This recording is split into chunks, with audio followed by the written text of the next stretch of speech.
Maya lahir di sebuah desa kecil bernama Karanggetih, daerah pelosok yang terpinggir dari peta, terhimpit hutan dan bukit sunyi. Keluarganya hidup miskin.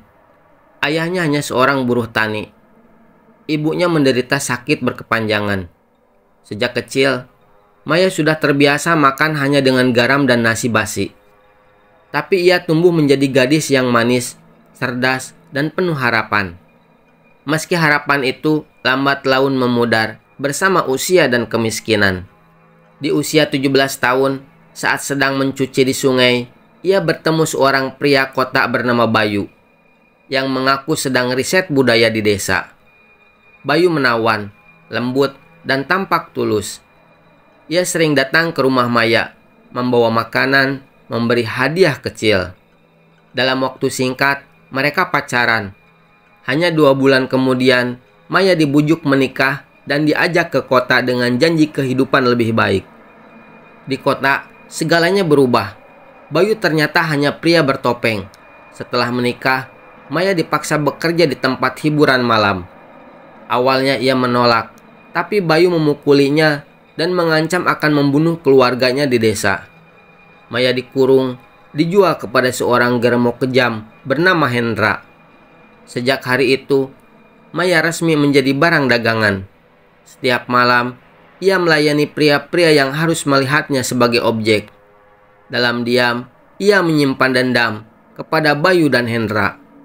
Malam itu, Maya dibawa oleh Hendra ke sebuah hotel tua yang sudah jarang dihuni di pinggiran kota. Bangunannya suram, terpencil, jauh dari pemukiman. Hanya suara angin dan binatang malam yang menemani. Layanan khusus malam ini, kata Hendra. 7 orang, dan kau harus layani semuanya. Maya hanya bisa diam. Tubuhnya sudah tidak sekuat dulu, tapi tak ada pilihan. 7 pria masuk satu persatu. Mereka haus, brutal, dan tak berperasaan. Maya dipaksa melayani mereka bersamaan. Mereka mencakar tubuhnya, memukul wajahnya hingga matanya lebam. Salah satu dari mereka merobek bibir Maya dengan paksa. Yang lain menjambak rambutnya, lalu mengguntingnya sambil tertawa. Maya hanya menangis pelan. Tidak ada lagi yang bisa diselamatkan dari hidupnya.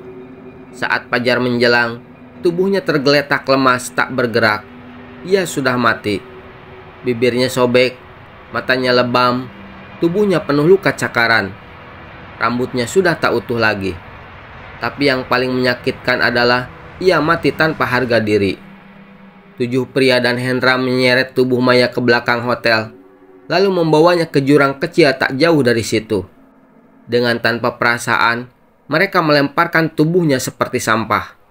7 hari setelah kematiannya, pada malam Jumat Kliwon, salah satu dari 7 pria itu ditemukan tewas di kamar kosnya. Wajahnya sobek seperti bibir Maya. Yang kedua ditemukan di mobilnya. Matanya hancur, lebam membiru, seperti dipukuli berkali-kali. Yang ketiga, keempat, hingga keenam, semuanya tewas mengenaskan dengan luka-luka serupa. Mereka semua melihat pocong melompat-lompat di lorong rumah, di kaca jendela, bahkan di kamar mandi. Kain kapannya compang-camping, wajahnya penuh darah, dan matanya menatap, seolah ingat siapa saja yang menyiksanya. Satu persatu mereka diburu. Hanya 2 yang tersisa, Hendra dan Bayu. Bayu sudah lama menghilang, tapi Maya tahu kemana ia pergi. Dan malam itu, saat Bayu tengah tertidur di apartemen mewahnya, ia terbangun karena ada suara gunting menggurat lantai. Saat ia membuka mata, sosok pocong berdiri di atas dadanya. Kain kapannya compang-camping, dan dari mulutnya yang robek terdengar bisikan, "Aku istrimu, Bayu." Pagi harinya, Bayu ditemukan tergantung di balkon. Lidahnya terjulur, dan di tubuhnya ada luka bekas cakaran. Hendra, ia ditemukan di jurang tempat Maya dibuang. Wajahnya tercabik, dan di tanah berdarah di dekatnya tertulis, 7 dosa telah dibayar. Sejak malam itu, hotel tua itu terbengkalai. Warga sekitar mendengar tangisan perempuan dan suara tawa tipis serta guntingan rambut di tengah malam. Beberapa bulan setelah malam-malam berdarah itu, seorang pemulung tua bernama Pak Sanip sedang mencari rongsokan di sekitar jurang belakang hotel tua yang lama terbengkalai. Saat ia hendak mengambil karung plastik di semak-semak, hidungnya mencium bau busuk yang menusuk. Ia mendekat dan yang ia temukan membuatnya hampir pingsan. Sebuah mayat sudah membusuk, tapi masih terbungkus spray hotel yang kotor. Rambutnya tak utuh, wajahnya rusak, tapi di dadanya masih tergantung kalung kecil dengan huruf M. Polisi datang melakukan evakuasi. Setelah identifikasi melalui catatan sidik jari dan info dari beberapa warga, mereka menemukan fakta memilukan. Mayat itu adalah Maya binti Saman, seorang perempuan desa yang dilaporkan hilang sejak beberapa bulan lalu. Kabar itu sampai ke desa Karanggetih. Ayah dan ibu Maya yang sudah renta langsung jatuh lemas mendengar kabar tersebut. Tangis mereka pecah di beranda rumah bambu, menyadari bahwa anak perempuannya yang dulu mereka lepaskan dengan harapan besar pulang hanya sebagai mayat. Maya dimakamkan di pemakaman desa, disambut isak tangis warga. Tak ada orang kota yang datang, tak ada suami, tak ada pelayat dari masa lalunya.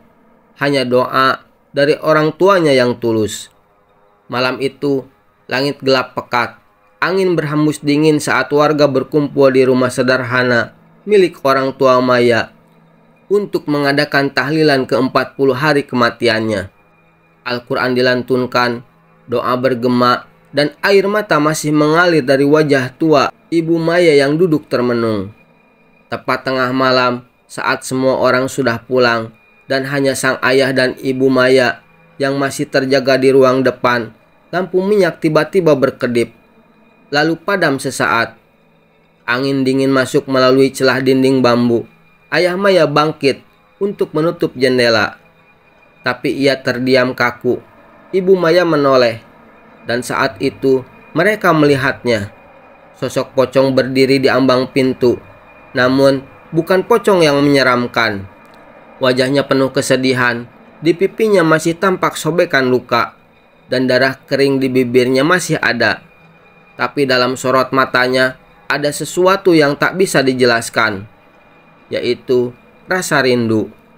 Sang ibu menjerit pelan, namun tidak lari. Air matanya menetes deras. Pocong itu mendekat, dan dalam bisikan yang hanya bisa didengar hati, terdengar suara Maya. "Ibu, Bapak, maafkan Maya. Maya tidak bisa membahagiakan kalian. Maya pulang hanya sebagai aib. Tapi Maya sudah tenang sekarang. Maya sudah membalas semuanya." Sang ayah hanya terdiam, bibirnya gemetar, tapi ia akhirnya berkata dengan suara lirih, "Pulanglah nak, kami sudah maafkan. Kami selalu sayang kamu." Saat itu juga tubuh pocong Maya mulai memudar, seolah tertiup angin malam. Kain kapannya berderai menjadi debu, dan sosoknya perlahan lenyap, menyisakan aroma melati yang tiba-tiba memenuhi ruangan. Malam itu, hujan turun pelan, tak deras, tapi cukup untuk membasahi tanah makam Maya yang baru. Sejak hari itu, tak ada lagi penampakan pocong Maya, tak ada lagi pembalasan, tak ada lagi tangisan dari alam lain, karena Maya telah pulang.